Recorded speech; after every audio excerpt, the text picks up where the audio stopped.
Tottenham Hotspur have done it again. Another manager gone, but this one feels different because Igor Tudor wasn't even a long-term guy.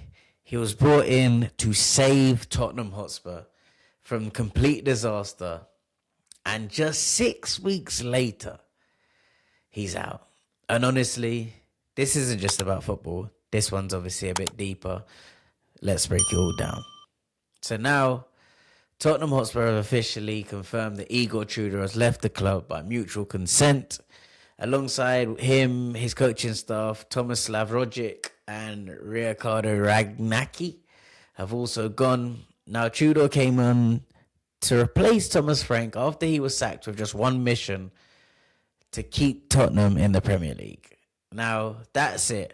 No long-term projects, no philosophy, no talk, just results and just survival. And in fairness, he did walk into chaos. We're talking poor form, low confidence, a squad that looked mentally gone, and a fan base that had already lost its patience.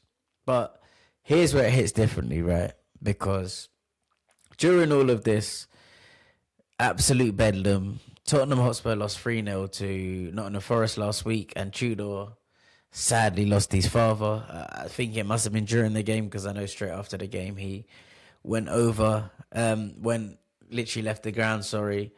And obviously Tottenham did acknowledge that in their statement, which you don't always actually see in modern football. So when you look at this situation, you've got to ask, was this purely a football decision, or was it a man dealing with something bigger than the game?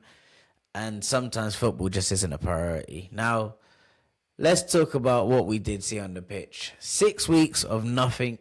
You can barely see implement a system he was brought in to be told it was going to play over back three. He ended up going with a 4-4-2. He'd put Conor Gallagher and Xavi Simons out on the wings, so on and so forth.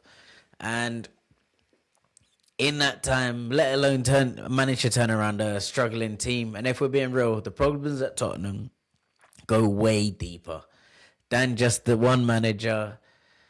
Recruitment issues, we've got squad imbalance, mental fragility. We've seen this pattern before. Manager comes in, short-term bounce, and then everything collapses again. So sacking Igor Tudor, or mutually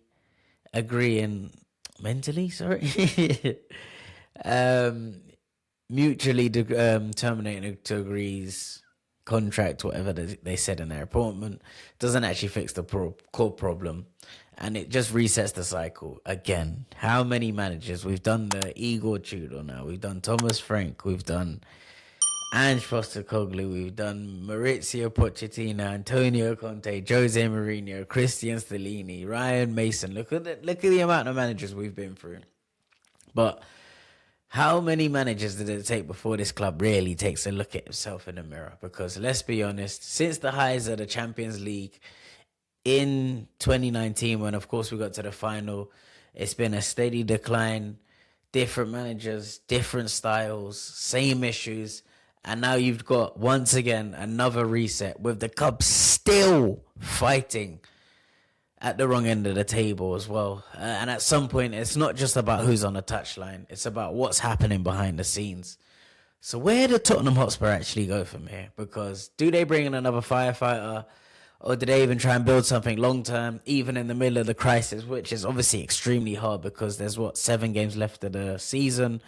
How many managers are really going to leave their team with just 7 games left? Because you'll just say, I'll see out the season. And of course, any manager that's currently out of work probably isn't going to be your manager that you want long term. So it's a very sticky situation anyway. But there's 2 completely different strategies that Tottenham can look in. And right now, Tottenham are stuck between both. No clear identity, no direction. And that's dangerous, man, especially when we're in a relegation and it's a real conversation for us.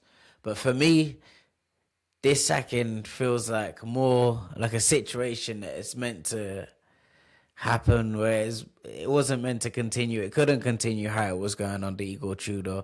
We weren't seeing too many bright spots. Of course, yes, we did beat Atletico Madrid and got a good point up at Liverpool. But apart from that, he was there 6 weeks, and you're talking about 1 win, 1 draw, and the rest of the games just losses. I don't think you could really begrudge Tottenham Hotspur for making the decision.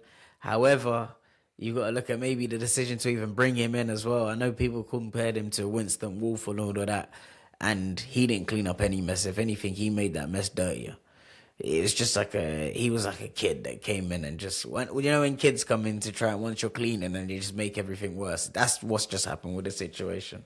But this is bigger than football, because the real question is, are Tottenham actually learning from these decisions? Because it just seems like they make the same mistake over and over and over again. And when are they actually going to learn? But let me know what you guys think in the comments as well. Was this the right call? Just another chapter in Tottenham chaos? I mean, if we even consider this to my YouTube, I started this in the midway season of last season. So since then, we've had Ange Postecoglou, Thomas Frank, Igor Tudor. It's not even been a year yet, and we're going to have my 4th manager in a year. It's absolute crazy. But if you're new here, come on, make sure you subscribe, because we break down football in a way it should be talked about. And I think more guys like this need to get the props. You know what I'm saying? We're going to be there together. But I'll see you on the next one, of course. Everyone, peace and love. God bless you all.